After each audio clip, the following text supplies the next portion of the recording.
exciting excerpt of the Scouser and the Scot. So today we've got someone who I've known for a very long time, very long time, and they also give me a very good opportunity in music career when they let me play on their stage in a little fest. Well, what I class as an amazing festival called Rockwich, and I had the opportunity. So first of all, thank you very much. And Col, Mik, how the hell are you doing? It's good to see you. We're okay. We're okay. We're good. We're good. Definitely good. We were just reminiscing leading up to coming on about the fact that you played with us at the very first in 12 gauge. It was a long time ago, and like I say, it's one of the best festivals. I've been to it without playing, and I've been there, and like I say, the atmosphere is amazing. It's got a friendly atmosphere, but we'll go into that later on. We have got a number of questions for you. So are you ready to have the Scouser and the Scot put the spotlight on you guys? We're ready, hopefully. Right.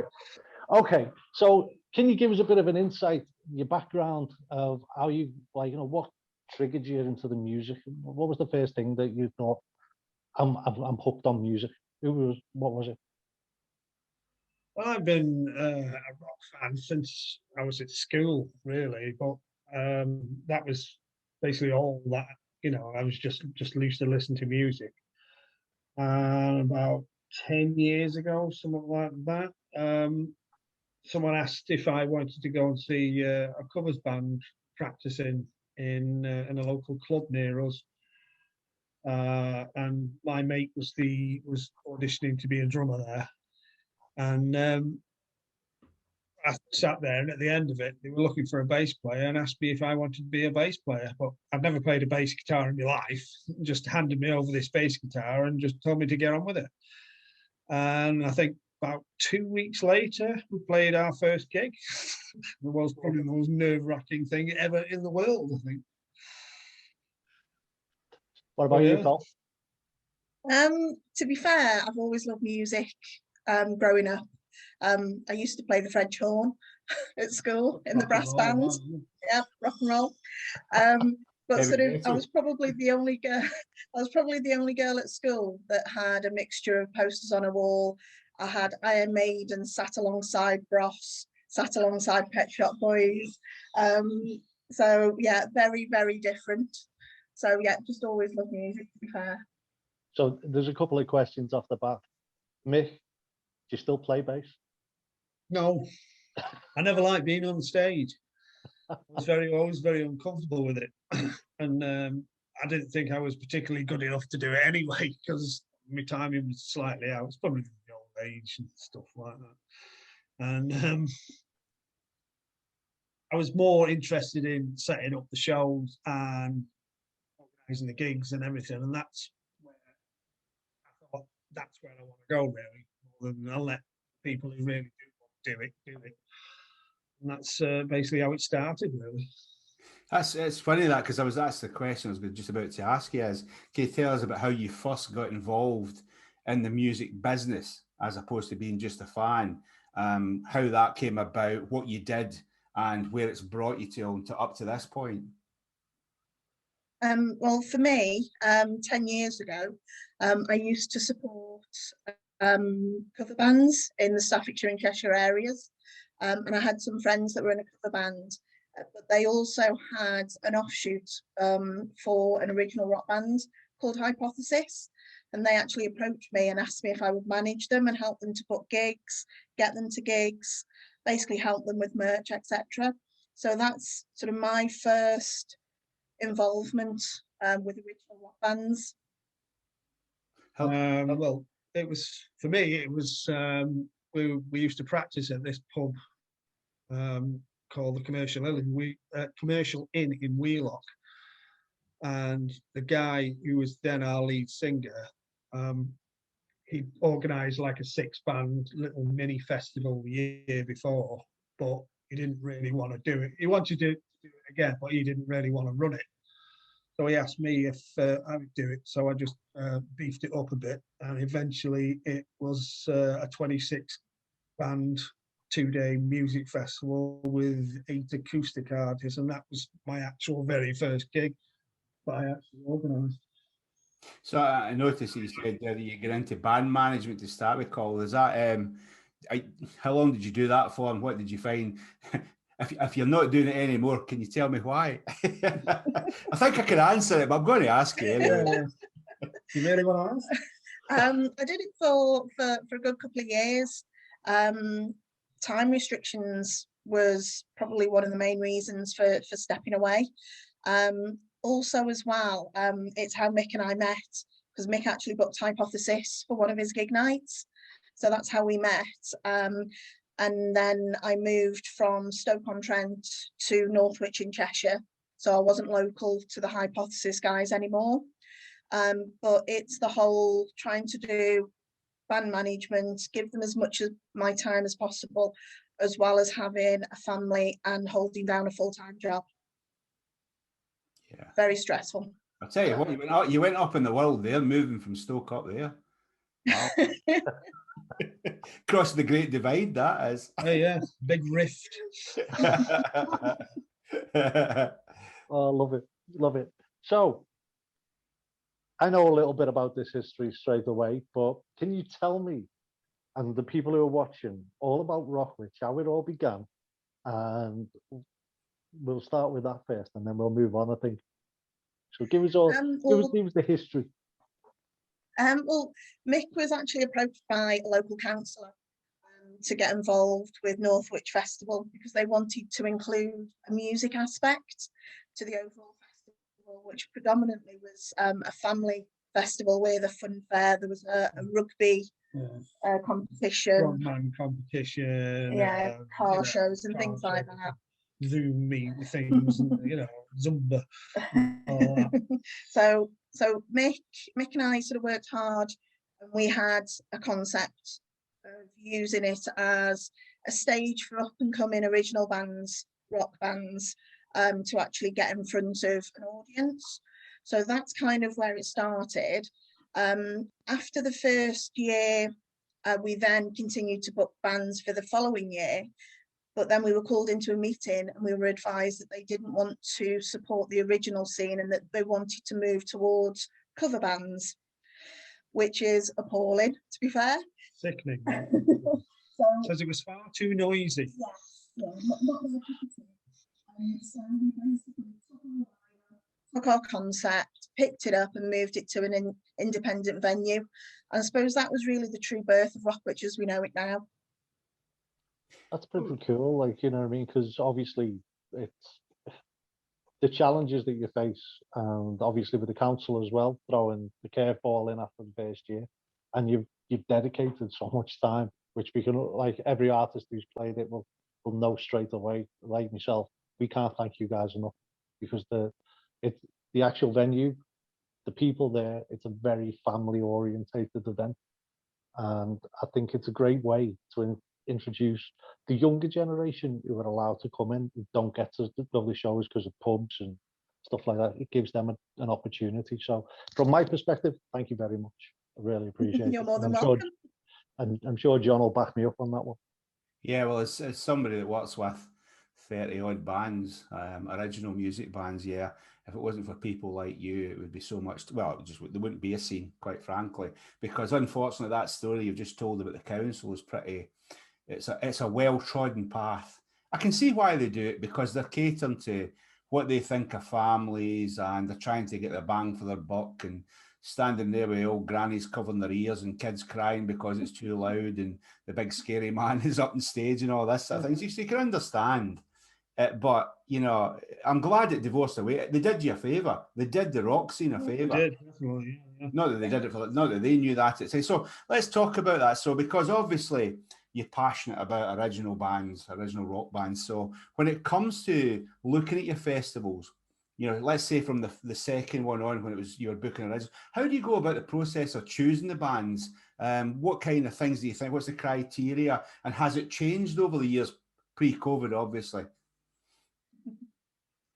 Well, the criteria is classic rock, really. We don't go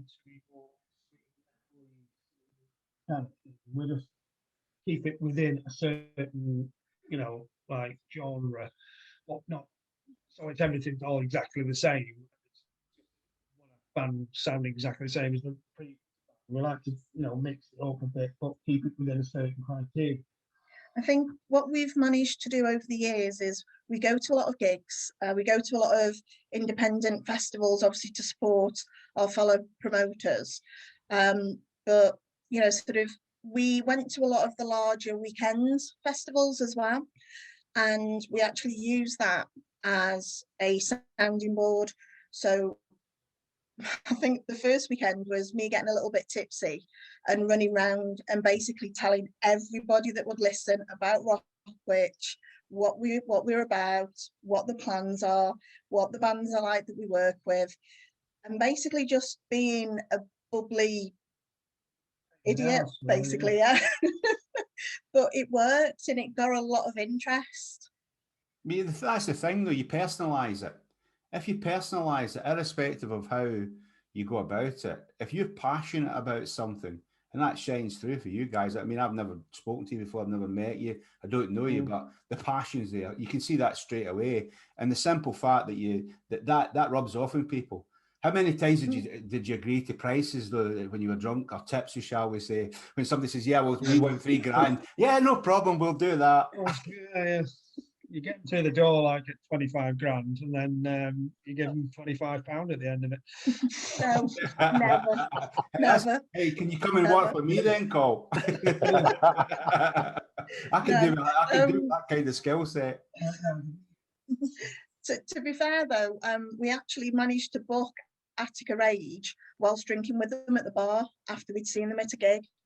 And we was talking to the guys, we were drinking with them, we got on really well with them, and obviously they didn't do their own booking at that point, but they put us in touch with their agent, and it was a case of the lads have said that they really want to do it, and that's how we managed to get Attica Rage for the first one. They were a great band. They're no longer playing, are they? No.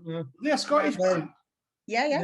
Because I think they were with we interviewed Jay Burnett recently, who used to be their manager. I remember, I'm sure he was the manager at Attica Rage at one point. They were a great band. I was really sad. I was really sad when they packed in, because obviously being Scottish myself, it's always good to have Scottish bands. So when you talk about that, so when you're looking at these bands, all right, so you've got the genre, you've got classic rock, you don't go from extreme metal or anything like that. So that's the first thing. But what gets you engaged? What makes you think, I want them for my show? Is it just what you like, or is there more to it than that? Yeah, I think there's got to be more to it than that, because otherwise it just becomes the Col and Mik show, and that's not what Rockwich is about. What we tend to do is we look at how the crowd react. So it's all about crowd interaction, obviously that they're professional. We'll often go and talk to bands after we've seen them play, if we're interested in booking them. If they're polite and professional back to us, that's brilliant. If they're egotistical and they look like that they're going to be problems, we're not interested. We have too much of a tight timeline and time frame for the festival to work with divas, and we can't do it. That's great. That's great. I'm glad you said that, because there's a danger when young bands, especially, in fact, some older bands as well, that they let this happen. And in fact, in the older bands, it can happen more, because there was a time when that was kind of, in the 70s and 80s, that was kind of how bands were supposed to be, a bit out there and a bit big-headed and arsey. But, it's good that, because I'm the same. If I see a band and I think they're going to be trouble, then I'll walk away. Or even if it's one member of the band, I think it's going to be trouble, because it's like you say, it's a hard enough job without somebody messing it up for you when doing things like that. It is. Well, you've got like 13 bands on, and you can't deal with just one particular person who wants it that way. If you've got one or two people, if you've got 13 bands all going on, and you've got a 20-minute changeover, you can't really waste time, particularly pampering to one or two people who decide they want it their way.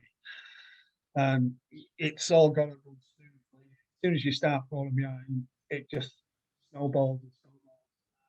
That's worse and worse. Yeah, I mean, you're not the only one. Yeah, Dave from Wildfire Wildfire was, said. yeah. Dave from Wildfire said the exact same thing. Yeah. It's one of the key things he looks for, and he also looks to see if they're messing the sound guys about. You know, if he's gone and seen them and they're supposed to start at 9 o'clock and they start at 10 past 9, and then they overrun and then all that. He says he says no matter how good the band are, you just don't want that hassle. So I'm guessing you guys are the same. Yeah, you just leave him, Yeah. walk away. Mm. Yeah. It's more trouble than it's worth, really. Mm. Yeah, I think because we're trying to work with as many bands as we can over the weekend, you know, we've got to be quite ruthless to that point. But also as well, it's not just about us looking for bands. There's other members of the Rockwich team, you know, that will recommend bands to us. And we also take time and listen to suggestions from some of the diehard Rockwich fans that actually, you know, buy the tickets. Because I think that's important as well. You've got to give those guys a voice. So do you look at it from a perspective of we are going to have to sell tickets, so we need to get in certain bands that we know will sell tickets, or is it a case with Rockwich where you know you're going to get people coming anyway because they basically trust you guys to put on a really good festival? Yes. People they'll go to somewhere else. So you've got to continuously get new people on board. And you do need your core you know, attraction bands. But you've still got to introduce the newer upcoming bands that people not necessarily have heard of or ever seen before. They're in on it then. So yeah, I mean it's not just about putting any band on. You've got to put your new bands on with a mixture of your own more established bands as well. I think because we're an independent festival, we have to sell all our tickets to pay for the event. We're not sponsors. We don't have any sponsorship. One thing that we pride ourselves on is the fact that every single musician and band is paid. So that's from the first acoustic artist on the Saturday night, right the way through to the special guest and the headliner on the Sunday night. So we have to be quite savvy with how we look at structuring the lineup. So we'll look at the bands that we know will sell tickets for us, but then we don't want to be samey because there's quite a few similar independent festivals to ourselves that, you know, we don't want to just superimpose somebody else's lineup onto a Rockwich poster. You know, we want to try and be different and give different bands the stage to get in front of an established crowd. I think that's important. It's very important. One of the things that I would say is, though, that what really bugs me is that whenever any festival put out in their social media, who would you like to see at our festival? It's the same damn names. So there must be an element of festival goers that would quite happily traipse around all the festivals and see the same bands. It just, I don't understand it at all. And there's never, and they'll go, you put out new young bands and they'll go, oh, they're amazing, they're really cool. Right, who would you like to see? Those Damn Crows, Massive Wagons. And I'm not knocking those bands at all. They're great bands, obviously. But I'm so glad that you actually do think about the next generation, you know, the newer bands, the younger bands, because that's something that myself, we've got the Forge Ahead initiative. And that's what it's about, pushing young bands and helping them and doing it free of charge and trying to get them out there. So it's people like yourself that actually give us a platform to put these young kids on. So more power to your elbow. But it must be a temptation sometimes when you just know that there are this same amount of people that I will just have, like I say, traipse around my caravan, going to see the same, and want to see the same bands all the time. You know, they'll go into, a band goes on tour and they'll see them in 9 different places. My God, I can't think of anything worse. So obviously we're talking about Rockwich, how we're getting bands in and stuff like that. You've seen multiple bands that you most probably won't want to divulge in how many you've actually seen. What advice would you give young up and coming bands, or even old bands who, like, you know, who want to progress in their career? What advice would you give them to get them to that next step? Don't burn bridges. Mm. You never know when you might need that person, you know, who's helped you along the way. They might have been somewhere else and help you along the way. Be polite. Always answer or keep somebody on your messaging to make sure you don't miss anything. I mean, that could be, you know, a major festival slot or something like that you forgot about, or you've not even bothered to check your emails. Be punctual. Turn up. I think be professional is a good start. So like Mick alluded to, you know, have a professional email address for the band, you know, not billybollocks@hotmail.com. You know, make sure that you've got somebody that's going to monitor your social media and your emails and respond back to inquiries. I know promoters get slagged off by bands by saying that promoters don't get back. It's exactly the same for us. You know, sort of how many times we've had to chase bands and we just don't get any responses to emails and social media. If they're not interested, then just, you know, thank you very much for your interest, but it's not our bag. That's all it takes. Make sure that you've got a decent and professional press pack available so that you can attach that to emails with links to the music, a bit of history about the band, not just, hey up mate, can you get us on Rockwich? Yeah, we got any and stuff like that. That must have been a Yorkshire band, up mate. I bet you that was Sour Tusk. It was, wasn't it? That was Nick with Sour Tusk. Because whenever he sends me a message, it's hey up mate. I think as well, don't give up. If they believe in themselves, you know, and they've had good critique and good feedback and they want to progress, don't give up. You know, don't take rejections to heart. You know, build up the contact lists and look at it as a business, I suppose. Well said. And that's the bit that a lot of musicians forget. And we mention this quite a bit in this show when we talk to people like yourself, that it is a business. So, you know, the part where you get your guitar, your drums, your bass, and you're singing and you write music, that's only a part of the bit. The business is what's going to make the difference. And you're bang on. Yeah. You know, nail on head. Fair play to you. And you're right, because you're talking there about this. And the other thing I would suggest, I say as well as a promoter myself, is that when bands are booked for a festival, it's also their job to push it, to invite people. You know, a lot of bands seem to think, oh, you're the promoter, that's your job. Well, why do you think we're asking you to play? It's because you've got a fan base. In some cases, they've got a fan base that needs to know that they're buzzing to play there, and they need to do it, and too many don't. You find the same thing? Yeah, there are a lot involved. Yeah, no, I definitely agree with that. And that's, to be fair, with all the information that we send out about Rockwich, we always include that in our information, that it's expected that the bands do push and do share the poster. Yeah, no, that's cool. Yeah, you can't reach their fan base from where you are, because their social media doesn't cover you. It will only cover because they follow them. So if they push the gig, all their fan base knows about it, and that's how it works. And it's even worse now, because obviously Facebook is set up in such a way with algorithms that you don't have to reach. So the fact is that the bands need to share it and they need to put it out, or it's getting nowhere. And we'll be back to the days of having to fly post on bus shelters. Oh no, they don't have bus shelters much now. Phone boxes, no, we can't do that anymore either. Fucking hell, we're stuck. but it's true. It is the only way around the algorithms as well. And I've found that using things like Facebook to try and boost things, it's a waste of bloody money. It really is. And I've tried everything. I've done it before.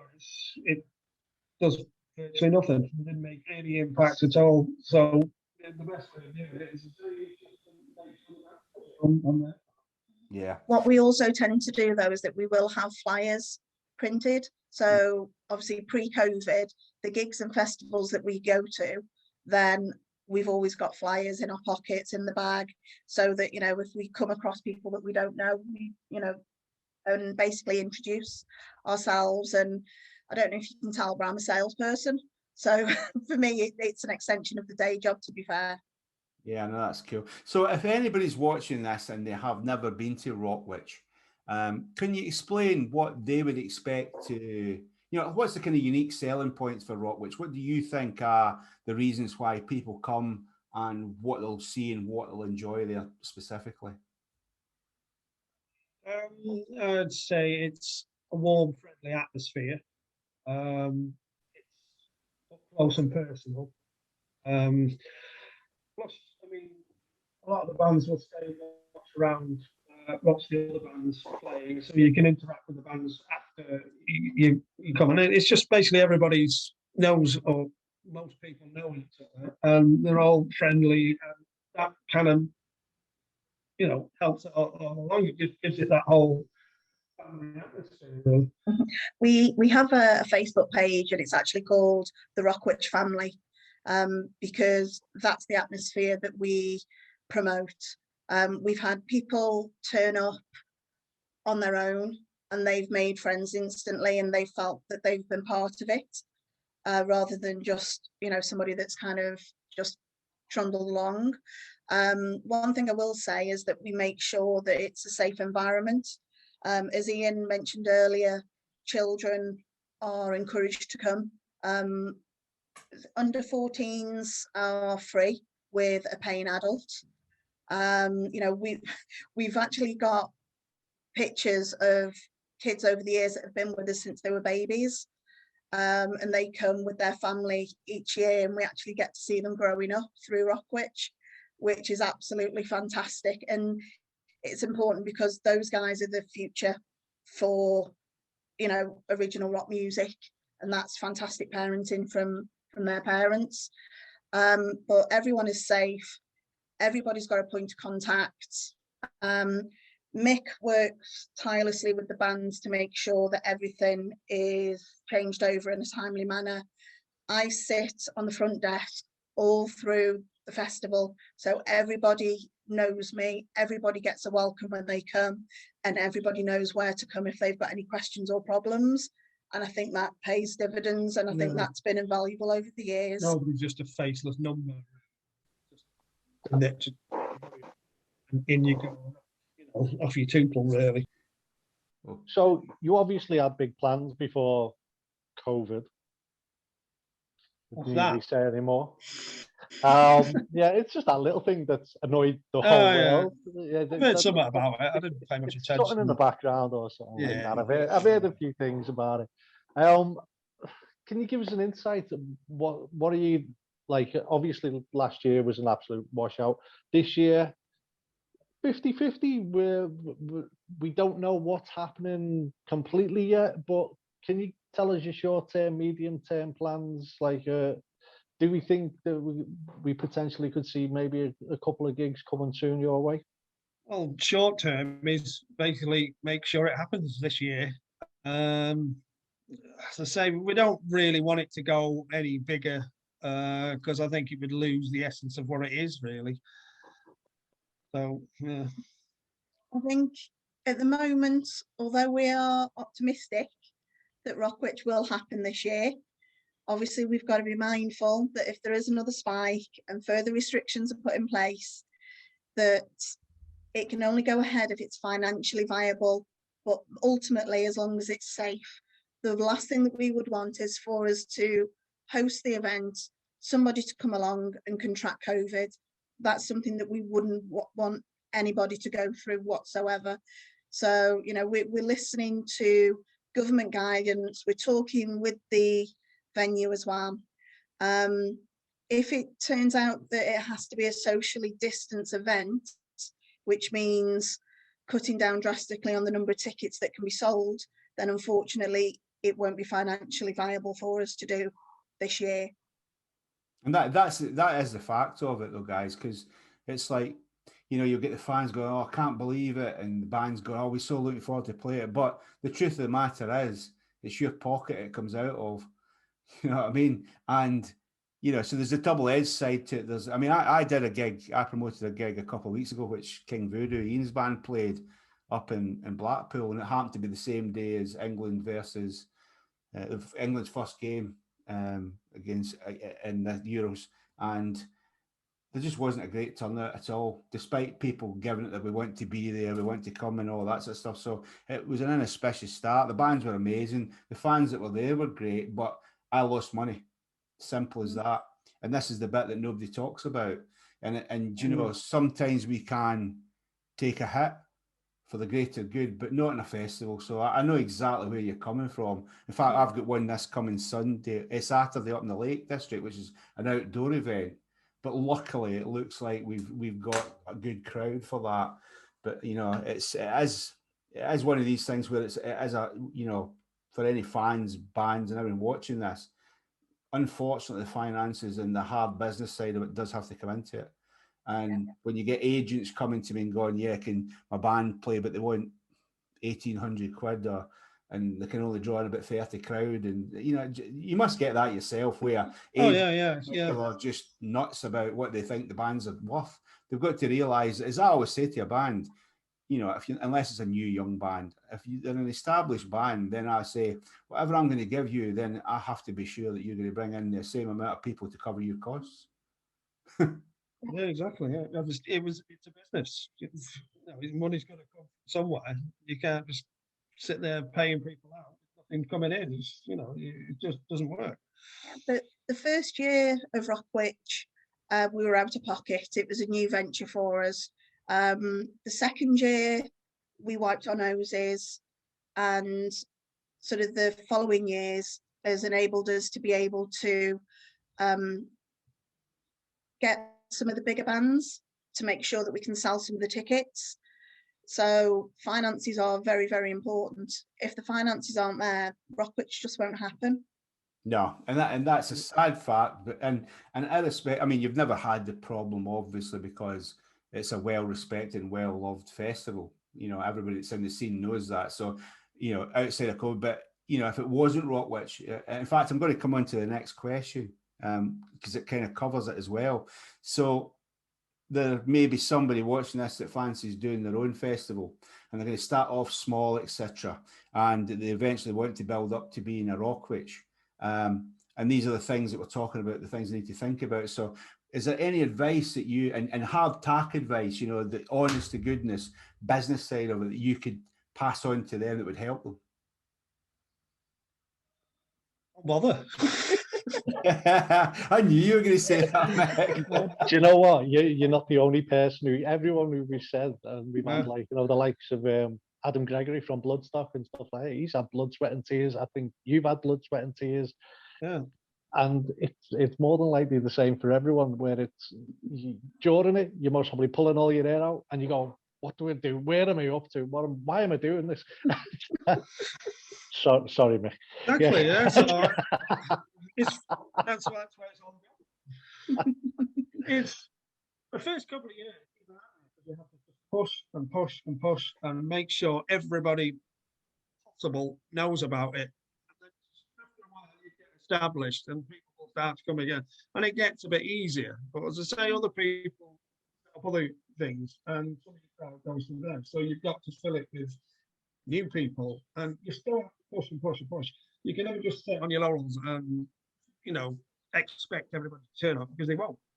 You've just got to continuously keep doing it all the time.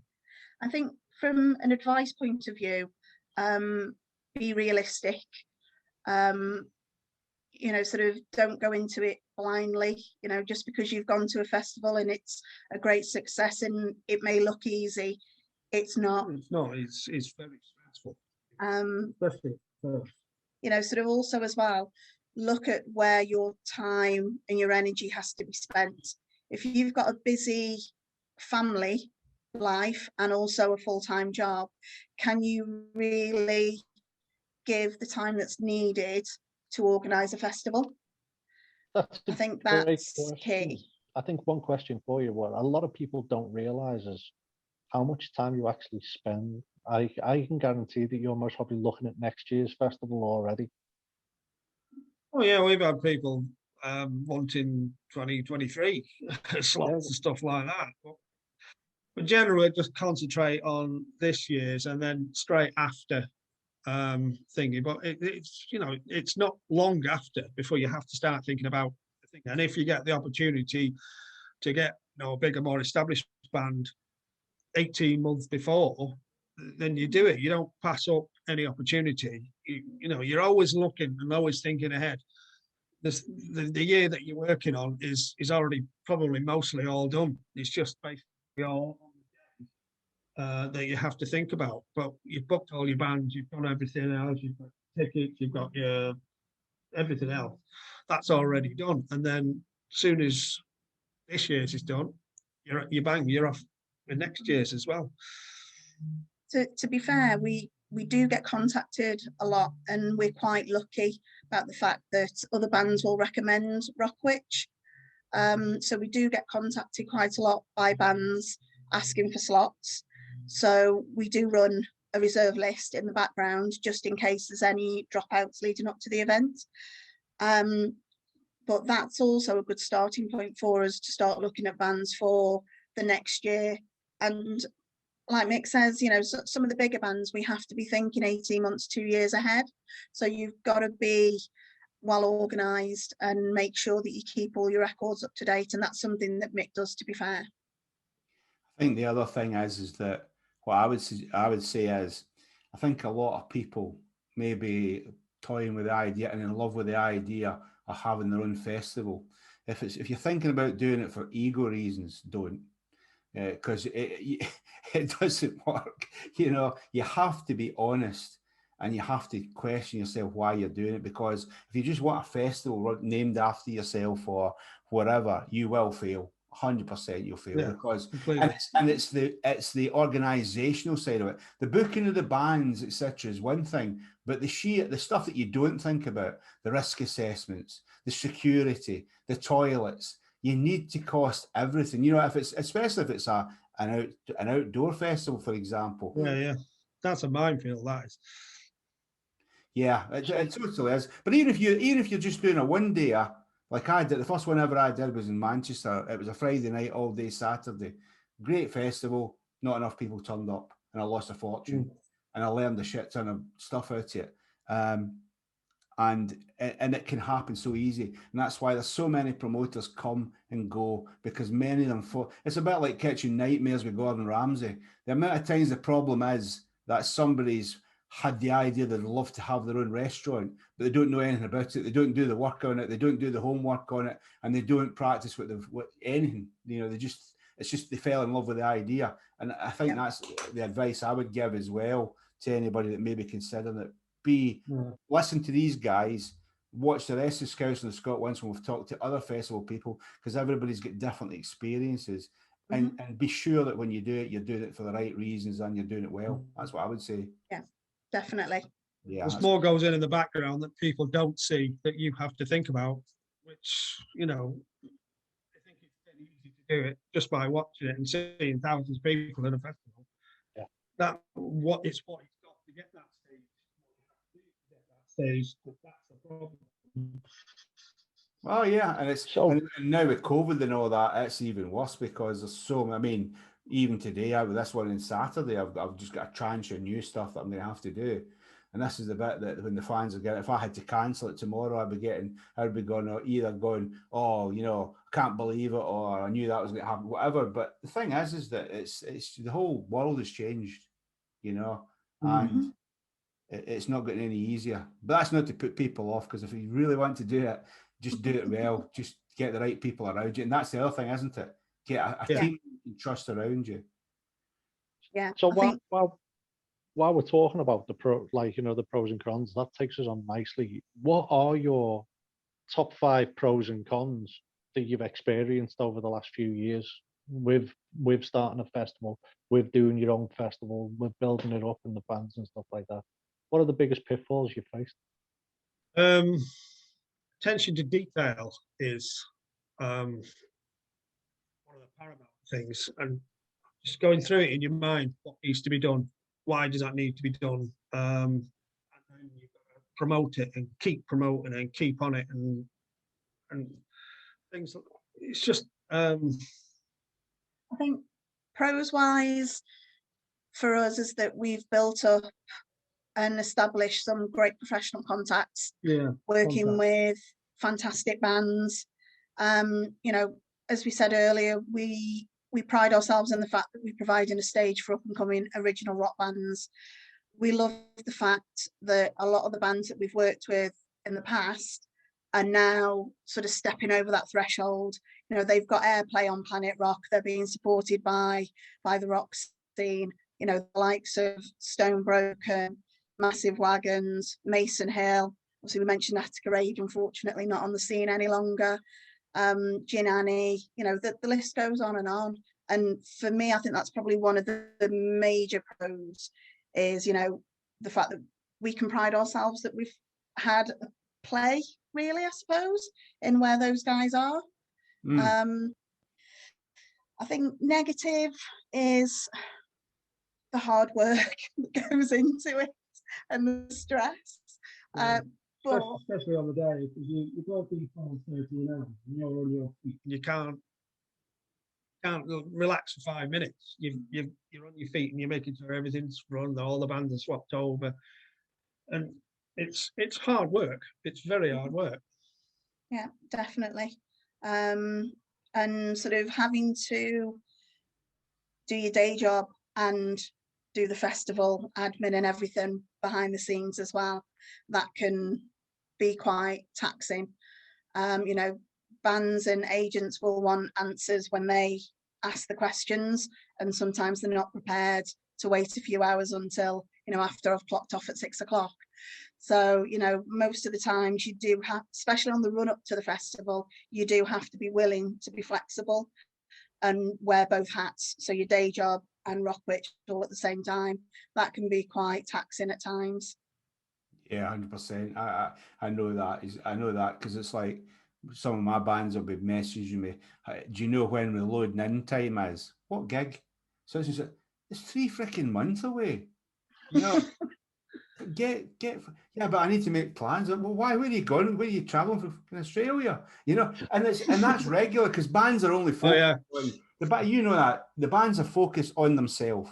And you can understand that, but guys, if you're in a band and you're talking to Rockwich people or any festival, be mindful of the fact that they're usually doing it as a hobby, and like you say, it is over above all the rest of the stuff in life. And you know, if you don't get an answer straight away, don't start spitting your dummy, because well, you won't get back to play again next year anyway. Absolutely. Definitely. Okay, guys. So lastly, actually, no, I'm going to have a two-part question. So back before COVID, obviously, how often, you know, how many kind of gigs a year did you go to see where you were actually out hunting bands for your festival? You know, a rough idea of numbers. I don't know if we can quantify it, to be honest, not like sort of band wise, but you know, we would get out as much as what we could, at least once a month, you know, traveling up and down the country, you know, going to gigs. One, because that's what we enjoy doing, and if we see a band that we like there, it's a bonus. You know, sort of we will happily pay ticket prices to go into gigs. We will happily pay to go into festivals. We don't want freebies. We're there as a punter. We want to support the festivals and the gigs. And if we find a band that we know the Rockwich family will love, then it's a Brucey bonus for us. That's with I've got kids as well. So I mean, they're at an age now where they can pretty much look after themselves. But previously, you've got to find babysitters, so it's opportunity. A lot of it more than ever. Yeah. So if a gig came up that looked good, you'd have to plan months in advance to try and get babysitters and this, that, and you can't just say, "Oh, let's go now," and off you go. It's, you know, it doesn't really work like that. But as I say, they're a bit older now, so we can actually start doing that. And then COVID struck, and then we can't do anything. So, Tell us about it. Tell us about it. So, the second part to my final question is this. So, we'll look into the future, to the day when you decide that you're no longer able or willing or stupid enough to do a Capable. capable. You've lost your final marbles when it comes to it, and you're looking back at Rockwich in particular. What would success look like to you both? You know, what would you count as a success? Smiling punters, moshing at the front, just people enjoying themselves, and all the fantastic comments that we get after every Rockwich. There's some cracking photos that have been taken over the years where it shows the crowd right up against the cowgates, so close to the bands, everybody's smiling, everybody's raising the horns. And I think that's probably what we'd look back on. That's all you can really want, really, a full crowd and a happy crowd. There's not much more you can ask for, really. I think that's exactly what it is. It's as simple as that. You know what? I totally agree with you. But being the cheeky Scouser, I always have one last question. Here we go. Can you give us all the links? How do we get in touch with you? How do bands get in touch with you? How do we say, you know what? I'm really interested in getting in touch with the guys in Rockwich. How do we do it? Give us your links. Come on, you can do it. Well, we've got the Prometheus Promotions Gmail, which is prometheuspromotions1@gmail.com, or you could go to the Facebook group, the Rockwich family, or you could go to the Facebook page Prometheus Promotions, or just contact me directly, Mik Matson, as in MIKMATZEN, on Facebook. And possibly you. Yeah. Calicia Price. I'm not going to spell it out.